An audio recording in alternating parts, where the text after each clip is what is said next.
You will hear a man phoning to inquire about hotel information. First, you have some time to look at questions 1 to 4.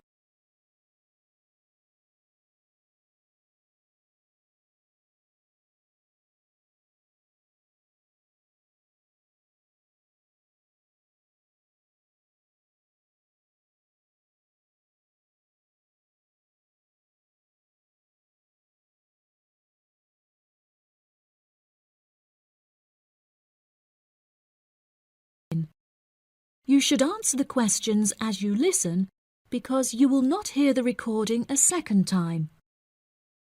Listen carefully and answer questions 1 to 4.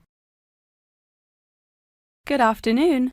You're through to reception at the Island Hotel in Crete. How may I help you today? Yes, hello there. I'm hoping to book a double room for my wife and myself for about 2 weeks, from the 25th of April of this year. Firstly, could you tell me whether it's particularly hot during this time? Yes, of course, sir.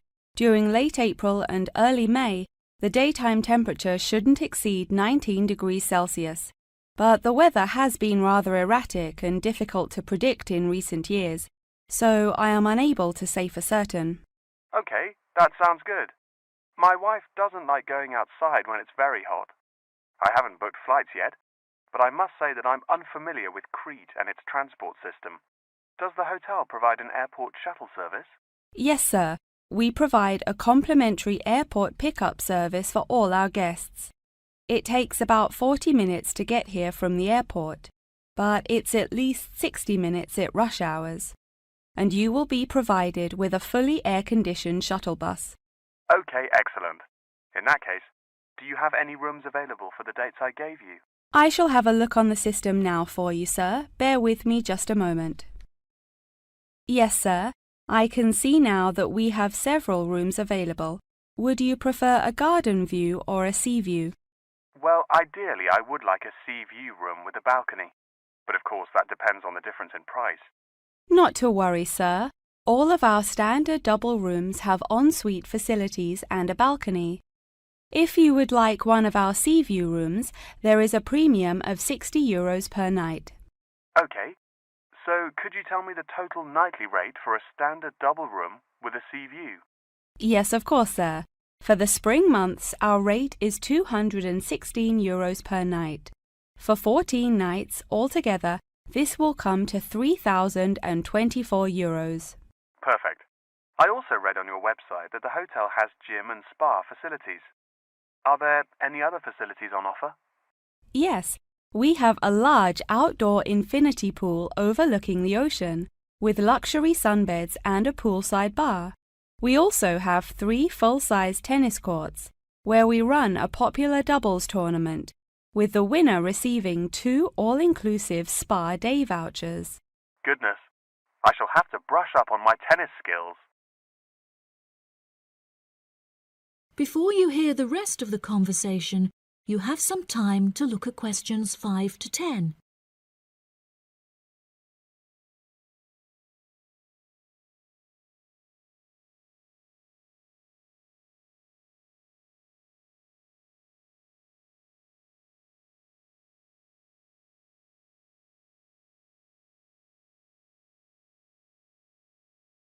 Now listen and answer questions 5 to 10. Are there any other activities organised by the hotel that we can partake in? It's just that it's our wedding anniversary on the 30th of June, and I would like to provide my wife with a perfect romantic getaway. I can assure you, sir, that your wife won't be disappointed. Ours is a 5-star resort, which is renowned for its luxury and beauty. In terms of activities, the hotel provides thrice-weekly entertainment. On Tuesdays, guests will take a minibus and partake in learning to cook succulent fish dishes with our Michelin-starred chef Enrique. The class will take place in a beautiful valley deep in the Cretan hills, where guests will be treated to an intimate piano performance by our in-house concert pianist Pedro. On Wednesdays, a select number of guests will be fortunate enough to explore the mountains by helicopter before being transported to a tropical Cretan garden by shuttle bus. Finally, on Thursdays, after a fancy dinner, we provide a spectacular fireworks display, which guests can view from the comfort of a cable car. Oh, wow. That all sounds absolutely wonderful. I shall book the room now, and then I need to look at flights so as not to become extortionate. Would you like to take my details now or later? That is the end of part 1. You now have half a minute to check your answers.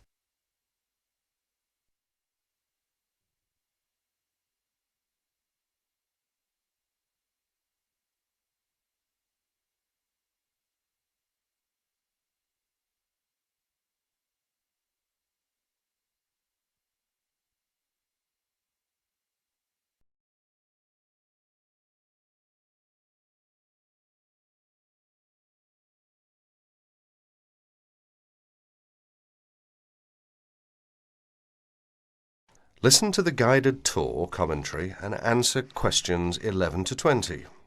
You now have some time to read questions 11 to 20 first.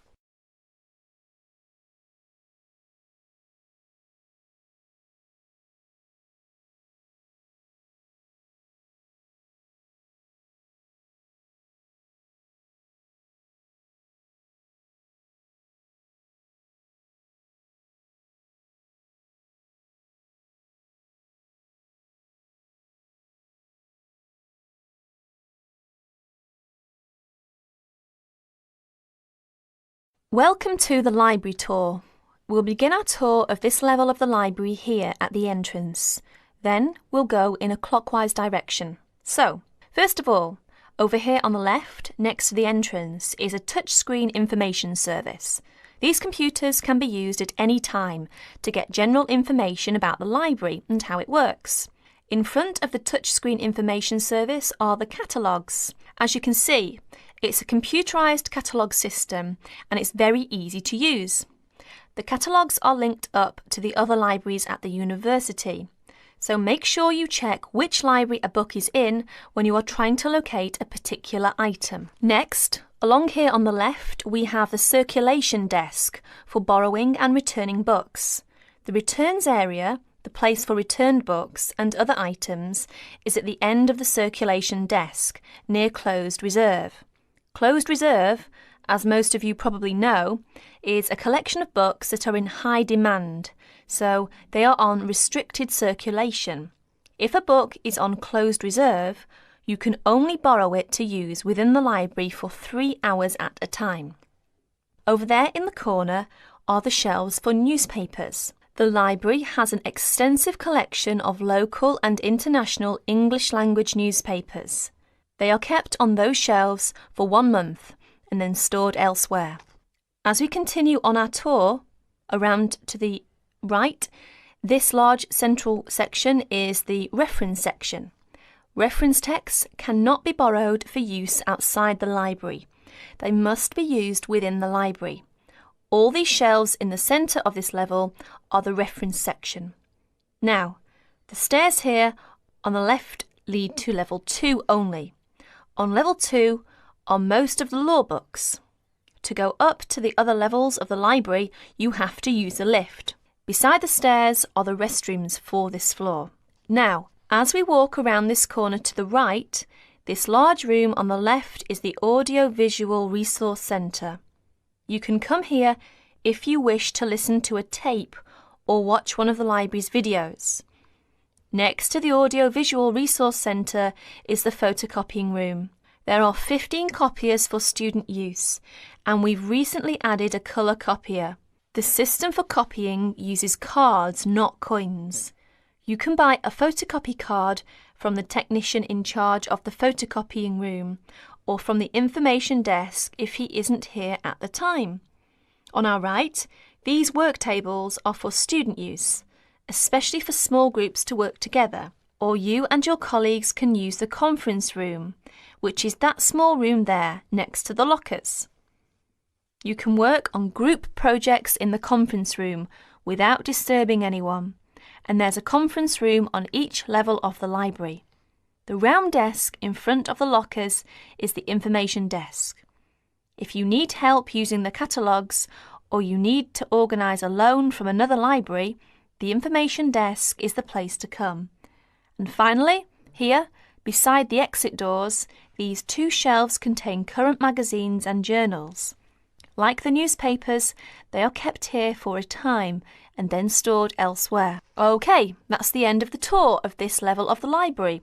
I'll leave you to look around yourselves now, and if you need any further help, please ask at the information desk. That is the end of part 2. You will have half a minute to check your answers.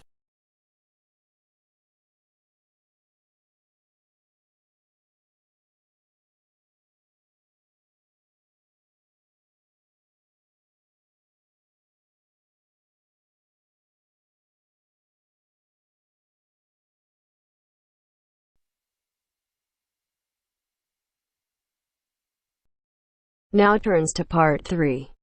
Part 3. You will hear a conversation between a professor and a student talking about taking a course. First, you have some time to look at questions 21 to 25.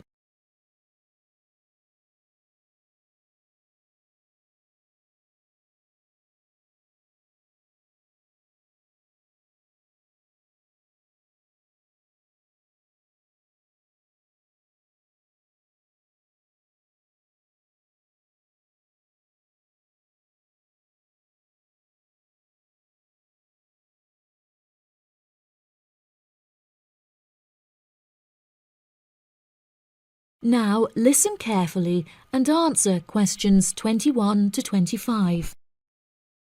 Excuse me, Dr. Twain. May I speak with you for a minute? Of course, please come in. I'm Charlotte York. I'm considering taking your course in tourism. Right. Well, Charlotte, how can I help you? I have been considering studying tourism. However, it is such an important decision that I would like to seek some advice about it first. Would you mind answering some of my questions? Absolutely. Fire away. Well, I have been discussing courses with my parents, and they are concerned that I will not be able to get a well-paid job with a degree in tourism. The reason that I want to study the course is that I have a great interest in the subject, and I think I would really enjoy it. I believe the only way that I will enjoy my life is if I enjoy my career. Happiness is far more important than money, don't you think? Absolutely. I would much rather be happy and poor rather than rich and miserable. Money cannot buy you happiness. I'm glad you agree. You needn't worry about money, Charlotte. A large part of the tourism course is dedicated to teaching students how to manage finances, a skill that you can apply to your everyday life as well. I would also recommend that you take a sideline course in time management, as this can be incredibly useful in efficiently planning your workload. Efficiency is the key to success. I'll remember that. Now, I have found that some students have natural talents that really help them to succeed in the course. Communication skills, for example, can be very beneficial. Do you have any strengths? Maths was always my favourite subject at school, so I really enjoy solving mathematical problems. However, I find statistics quite difficult. I have always been very capable and self-sufficient. I have a lot of confidence in my abilities and will take the initiative in situations without needing to depend on anyone else for their help. That's a really great quality to have and will be particularly useful if you choose to study tourism. That's great. I would recommend that you spend some of your time researching the course. A lot of people who are uneducated on the subject claim that tourism is a shrinking industry and that it will become irrelevant in the future. If you study the published research, however, you will see that the truth is quite the opposite. The industry has, in fact, grown significantly as people have developed an ever-increasing interest in culture and travel. Have you compared the university course with a polytechnic? Yes, I have, I was interested in studying the course in modules. However, the university doesn't offer that option. I don't have enough funds to be able to attend an expensive university, so I was relieved to see that the course is quite affordable. I also considered attending a summer school instead of university to save money, and so that I could work during the rest of the year. But I really wanted the university experience. I think that university would suit you well. Before you hear the rest of the conversation, you have some time to look at questions 26 to 30.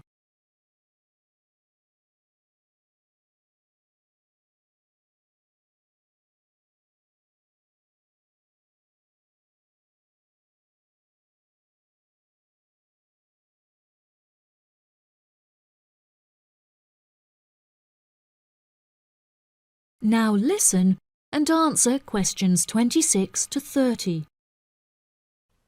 Now, what about the courses? Are you interested in any of the other subjects on offer? I have looked at a few. I was interested in travel and business as it sounds similar to tourism. That is really worth learning. However, be aware that it is difficult and will demand a lot of your time. Okay, that's good to know. You might find that Japanese is an interesting course and it will teach you valuable skills in speaking the language. Personally, it's not bad and could be of some help, but not that much. Okay, Japanese. Got that. What about medical care? Well, if you have time, the course will teach you a lot about curing diseases and illnesses or dealing with injuries outside, although it's not essential. So, okay, if it's useful, I'll take it. If you enjoy using technology and are worried about fulfilling the entry requirements, computing is very relaxed about the skills that applicants must possess. I'm terrible with computers, so I'm not sure that I would enjoy that course. How about public relations? Yes, I would recommend that course.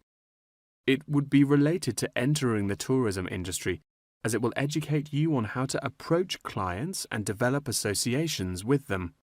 That's great. Thank you so much for your help. That is the end of part 3.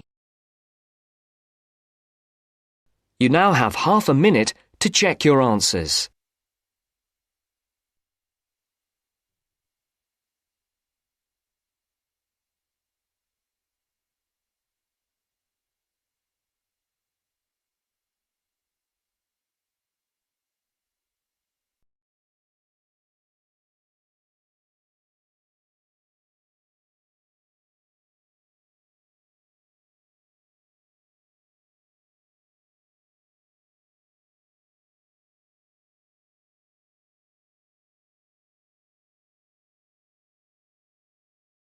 Now turns to part 4.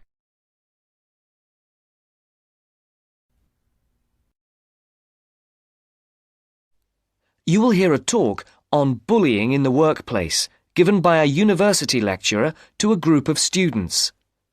First, you have some time to look at questions 31 to 33.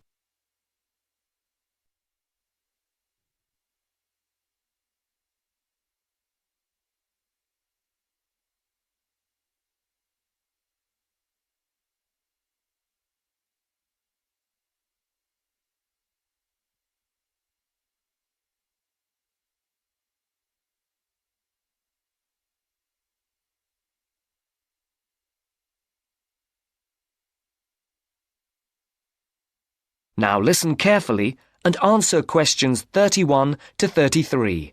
Complete the notes made by one of the students present.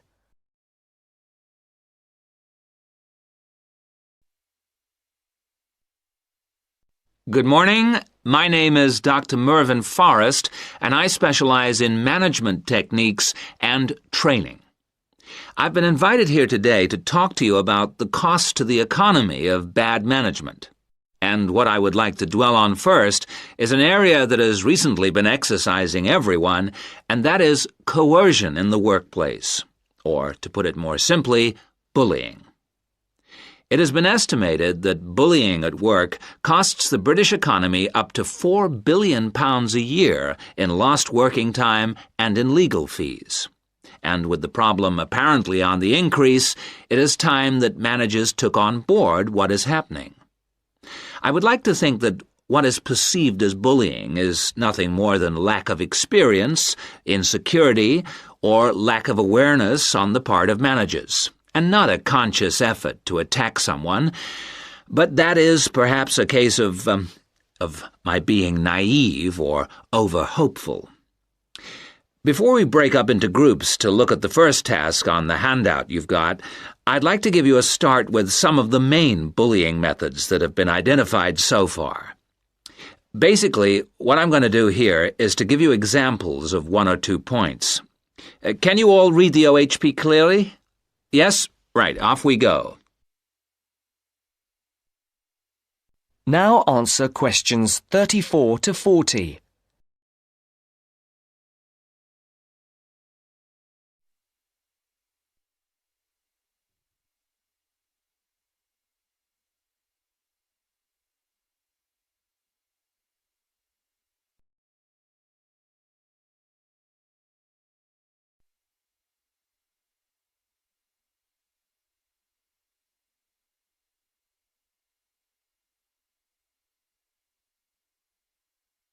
As you listen to the talk, complete the notes made by one of the students present. The first item on the list is giving people tasks which managers themselves cannot do and which are therefore impossible to achieve. This is, in fact, a very common strategy used by managers to manage their subordinates. It gives certain people a false sense of security as they watch others failing while they try to achieve the goals set. Another simple bullying technique is constantly moving the goalposts, especially when one's employees are in the middle of a task. This is not bad management, it is just plain stupid. All targets and goals set should be easily achieved within a realistic timescale. Sending memos to someone else criticizing the performance of a task where the individual has no way of replying is another common technique, especially when the manager concerned does not reply or makes it impossible for subordinates to contact him or her by not answering the telephone or not replying to emails. This is not the style of a sound manager, but rather the antics of someone with emotional problems. If you behave like that, don't expect your staff to respect you. And now, the technological bully. It is interesting how all tools designed to help can be turned into dangerous weapons. The urgent email bully is fast becoming a problem in the office. Employees turn on their computers to be faced with a string of badly worded emails, making instant and often unrealistic demands, which reveal the hysteria mode of management. Have you ever felt a sense of dread before looking at your email, even your personal messages? All companies should develop a company strategy whereby there is an email code of practice, with offensive messages being forwarded to a designated person for appropriate action. I would now like you to break up into groups and brainstorm other bullying techniques which you think you may have experienced, and perhaps, if you're honest, which you have been party to. I can think of at least 9 more bullying strategies. I would also like you to consider ways in which you think that each of the techniques on your list can be countered. Is everyone clear as to what the task is? Yes? Okay. You've got 20 minutes to do this. That is the end of part 4. You now have half a minute to check your answers.